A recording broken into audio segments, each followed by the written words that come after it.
সবাইকে স্বাগত জানাচ্ছি বিডি দর্পণের নিয়মিত আয়োজন আজকের দুনিয়ায়। আপনাদের সাথে আছি আমি সুস্মিতা দাস। চলুন জেনে নেওয়া যাক সারা দুনিয়ায় এ পর্যন্ত ঘটে যাওয়া প্রধান খবরগুলো। যুদ্ধবিধ্বস্ত গাজার পুনর্গঠনে আরব নেতারা যে প্রস্তাব দিয়েছেন তা প্রত্যাখ্যান করেছে যুক্তরাষ্ট্র ও ইসরায়েল। যুক্তরাষ্ট্রের প্রেসিডেন্ট ডোনাল্ড ট্রাম্প তার প্রস্তাবে অটল রয়েছেন বলে জানিয়েছেন দেশটির এক কর্মকর্তা। যুক্তরাষ্ট্রের জাতীয় নিরাপত্তা পরিষদের মুখপাত্র ব্রায়ান হিউস এক বিবৃতিতে বলেন, আরব নেতাদের বর্তমান প্রস্তাবে গাজার বাস্তবতাকে আমলে নেওয়া হয়নি। বর্তমানে গাজা বসবাসের অনুপযোগী, ধ্বংসস্তূপ ও অবিস্ফোরিত জঞ্জাল থাকায় সেখানে মানুষের পক্ষে বসবাস করা সম্ভব নয়। ব্রায়ান হিউসের বিবৃতিতে বলা হয়, হামাস মুক্ত গাজাকে পুনর্গঠনের ব্যাপারে প্রেসিডেন্ট ট্রাম্প তার পরিকল্পনায় অটল রয়েছেন। ওই অঞ্চলে শান্তি ও সমৃদ্ধি আনতে আমরা আরও আলোচনা চালিয়ে যেতে আগ্রহী। যুদ্ধ পরবর্তী গাজা পুনর্গঠনের জন্য ট্রাম্পের দেওয়া প্রস্তাবের বিকল্প প্রস্তাব গ্রহণ করতে মঙ্গলবার মিশরের রাজধানী কায়রোতে এক জরুরি বৈঠকে বসেছিলেন আরব বিশ্বের নেতারা। এতে মিশরের দেওয়া প্রস্তাবটি সর্বসম্মতভাবে গৃহীত হয়। সম্মেলনের সমাপনী বক্তব্যে মিশরের president Abdel Fattah al CC বলেন, ফিলিস্তিন রাষ্ট্র প্রতিষ্ঠা ছাড়া মধ্যপ্রাচ্যে সত্যিকার শান্তি প্রতিষ্ঠা সম্ভব নয়। মিশরের দেওয়া প্রস্তাবে গাজার শাসনভার অন্তর্বর্তী সরকারের হাতে হস্তান্তর করতে হামাসের প্রতি আহ্বান জানানো হয়।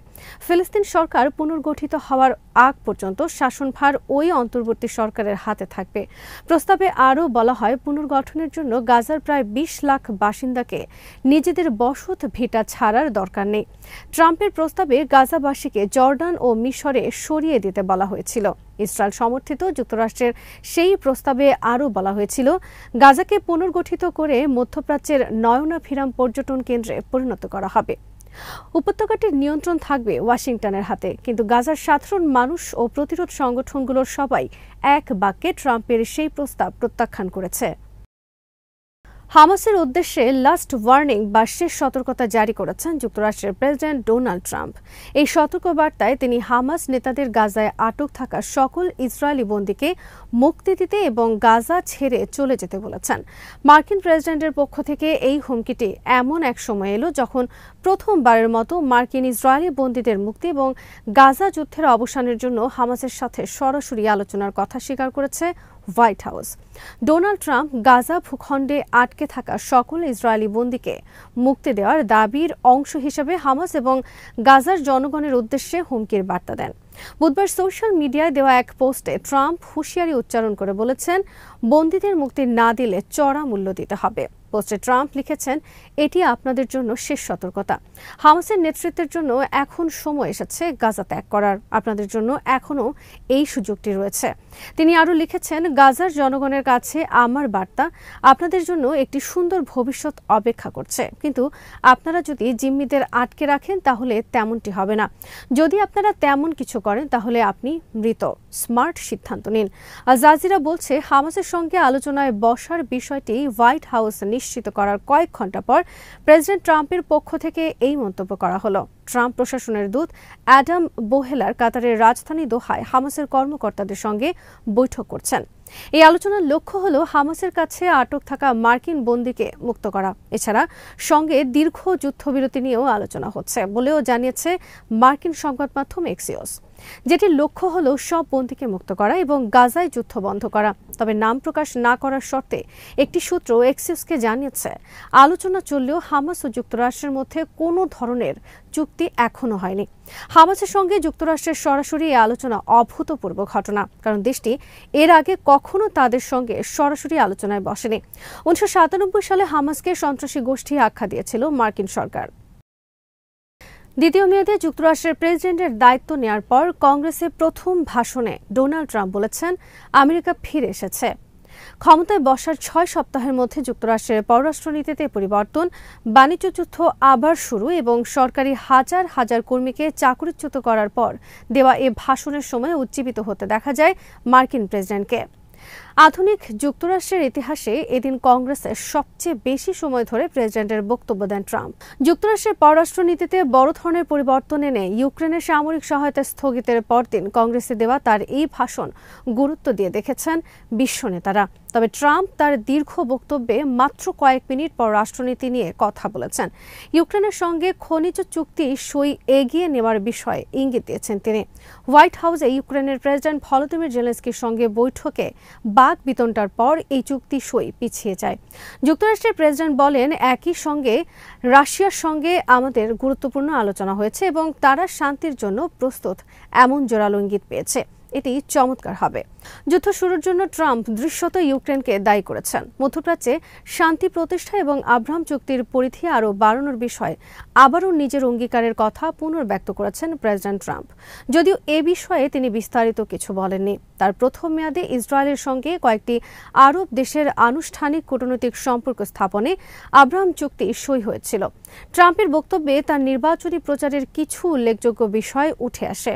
তিনি বারবার তার পূর্বসূরি ডেমোক্রেটিক প্রেসিডেন্ট জো বাইডেনকে আক্রমণ করে বক্তব্য দেন, অপরাধে জড়িত অভিবাসীদের বর্বর আখ্যায়িত করেন। এছাড়া লিঙ্গ রূপান্তরের মতাদর্শ নিষিদ্ধের প্রতিশ্রুতি দেন। যুক্তরাষ্ট্রের বিরুদ্ধে কঠোর হুঁশিয়ারি উচ্চারণ করেছে চীন, জানিয়ে দিয়েছে তারা যে কোনো ধরনের যুদ্ধের জন্য প্রস্তুত রয়েছে। মার্কিন প্রেসিডেন্ট ডোনাল্ড ট্রাম্পের আরোপিত নতুন বাণিজ্য শুল্কের জবাবে এই প্রতিক্রিয়া জানিয়েছে দেশটি। বিবিসি জানিয়েছে, বিশ্বের দুই বৃহত্তম অর্থনীতির দেশ যুক্তরাষ্ট্র ও চীন ক্রমেই বাণিজ্য যুদ্ধের দিকে এগিয়ে যাচ্ছে। ট্রাম্প প্রশাসন চীনা পণ্যের ওপর নতুন শুল্ক আরোপ করার পর পাল্টা জবাবে চীনও 10 থেকে 15% শুল্ক বসিয়েছে মার্কিন কৃষি পণ্যের ওপর। এক্সে দেওয়া এক বিবৃতিতে চীনের দূতাবাস বলেছে, যদি যুক্তরাষ্ট্র যুদ্ধ চায়, সেটা শুল্ক যুদ্ধ হোক, বাণিজ্য যুদ্ধ হোক বা অন্য কোনো যুদ্ধ, চীন শেষ পর্যন্ত লড়াই করতে প্রস্তুত। এটি ট্রাম্পের প্রেসিডেন্ট হওয়ার পর চীনের দেওয়া অন্যতম কঠোর বক্তব্য। বেইজিংয়ে অনুষ্ঠিত বার্ষিক ন্যাশনাল পিপলস কংগ্রেসে যখন বিশ্ব নেতারা একত্র হয়েছেন, তখন এই বক্তব্য এসেছে। বুধবার চীনের প্রধানমন্ত্রী লি কিয়াং ঘোষণা করেছেন, 2025 সালে চীন তার প্রতিরক্ষা বাজেট আবারও 7.2% বাড়াবে। তিনি সতর্ক করেন, বিশ্বজুড়ে শতাব্দীর পর শতাব্দী ধরে দেখা যায়নি এমন পরিবর্তন এখন দ্রুত গতিতে ঘটছে।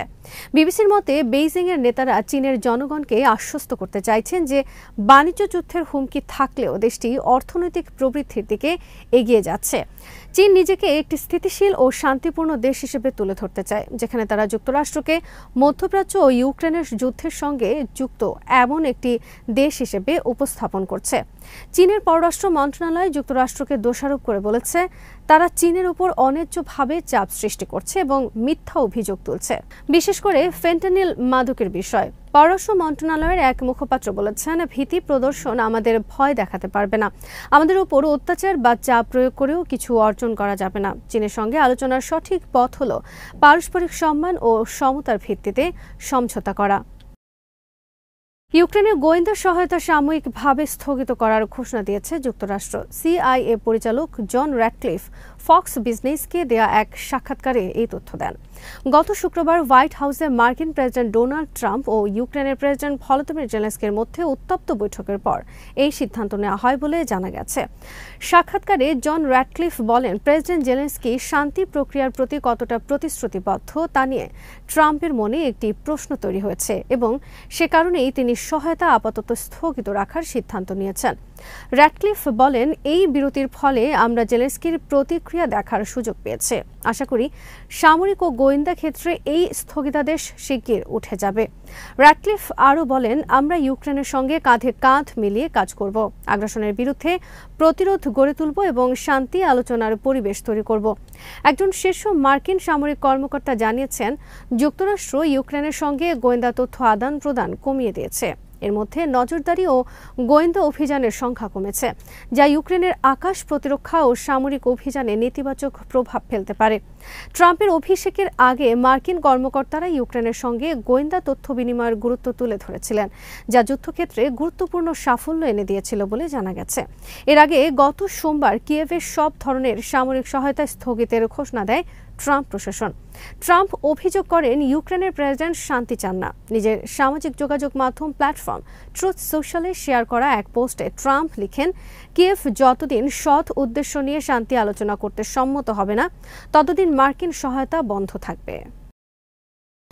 গাজা উপত্যকার বর্তমান পরিস্থিতি এবং নিজ দেশে মুসলিমদের প্রতি ঘৃণাপূর্ণ মনোভাব বাড়তে থাকায় চলতি রমজানে ব্রিটিশ মুসলিমরা কঠিন সময় পার করছেন বলে মন্তব্য করেছেন দেশটির প্রধানমন্ত্রী কিয়ার স্টারমার। সোমবার ব্রিটেনের পার্লামেন্ট ভিত্তিক সংস্থা অল পার্টি পার্লামেন্টেরিয়ানের দেওয়া ইফতার আয়োজন দ্য বিগ ইফতারে যোগ দেন কিয়ার স্টারমার। ইফতার শুরুর আগে দেওয়া সংক্ষিপ্ত এক বক্তব্যে স্টারমার প্রথমেই ব্রিটেনের বিভিন্ন খাতে অবদানের জন্য ব্রিটেনের মুসলিমদের ধন্যবাদ জানান। তারপর ফিলিস্তিনের গাজার মুসলিমদের প্রতি সমবেদনা জানিয়ে বলেন, গাজার সংঘাত এবং সেখানকার বর্তমান পরিস্থিতির কারণে ব্রিটেনের মুসলিমরা যে গভীরভাবে ব্যথিত তা আমি জানি। আমি তাদের ব্যথা অনুভব করতে পারি। এরপর ব্রিটেনে মুসলিমদের প্রতি বাড়তে থাকা ঘৃণাপূর্ণ মনোভাব নিয়ে উদ্বেগ প্রকাশ করেন স্টারমার এবং এজন্য দেশের উগ্র ডানপন্থীদের দায়ী করেন তিনি। ব্রিটিশ প্রধানমন্ত্রী বলেন, গত গ্রীষ্মে সাউথ পোস্ট শহরে ৩ জন অল্প বয়সী মেয়ে নিহত হওয়ার পর থেকে ব্রিটেনে মুসলিমদের প্রতি ঘৃণাপূর্ণ মনোভাব বাড়ছে।